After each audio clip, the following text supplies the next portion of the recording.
মায়াপুর ধামে গিয়েছিলেন তখন ভক্তি সিদ্ধান্ত সরস্বতী গোস্বামী ঠাকুরের ব্যাস পূজা তিথি চলছে। ব্যাস পূজা তিথিতে তিনি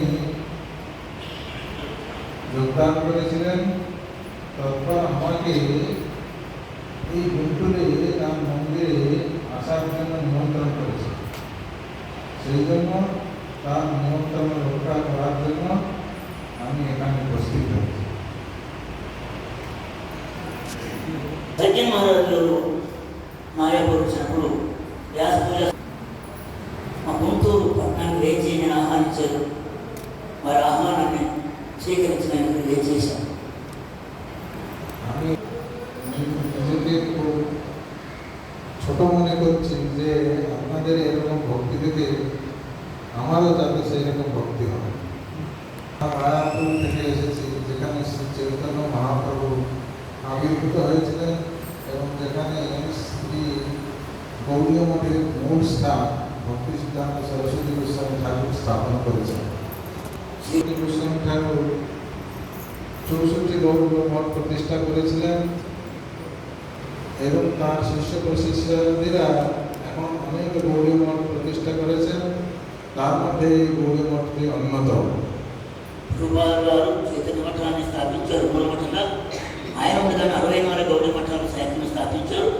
ఆ తర్వాత అనేకమైన గౌడీ మఠాలు వచ్చి అందులో ఒక గౌడీ మఠం ఇది। আমার খুব ভালো লাগছে এবং কয়েকটা দিন থেকে নিশ্চয় এখানে আমরা হরিকথা বলার সুযোগ লাভ করব। ఈ మందిరం చూస్తే నాకు చాలా ఆనందంగా ఉంది. అందరి యొక్క ఆప్యాయత కూడా చాలా ఆనందంగా ఉంది। আপনাদেরকে আমাদের নিমন্ত্রণ, আমরা রাখবো, পাঠকীর্তন করব, আপনারা যেন আমাদের কাজের সঙ্গে যোগদান করেন। నేను ఎంతవరకు ఈ గుంటూరులో ఉంటానో మీ అందరి యొక్క సాంగత్యాన్ని కోరుకుంటున్నాను। অপরাধী গ্রাম সর্বত্র প্রচার হইলে বড় নাম, সেই বাণীকে সার্থক করার জন্য মহাপ্রভুর পার্শ্বগণ এসেছেন। প্রভুপাদ বিভিন্ন জায়গায় মঠ মন্দির করে প্রতিষ্ঠা করেছেন। প্রভুপাদের অনুগত জন হিসাবে আমরাও শ্রীমৎ মহাপ্রভুর বাণী প্রচার করবার জন্য আপনাদের কাছে উপস্থিত হয়েছি।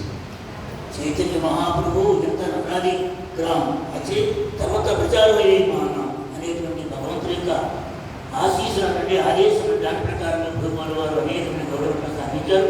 వారి యొక్క ఆనగత్యంలో, వారి యొక్క సాంగత్యంలో, వారి యొక్క ఆశీస్సులు చేసి మేము కూడా సర్వత్రా చైతన్య మహాప్రభు కార్యక్రమాన్ని తెలియజేశాము। চৈতন্য মহাপ্রভুর বাণীকে সার্থক করার জন্য আমরা সকলে, আমি এবং আপনারা যারা আছেন, তারা যদি একসঙ্গে আমরা চেষ্টা করি তাহলে আরও এই গুন্টুর শহরে মহাপ্রভুর বাণী প্রচার হবে।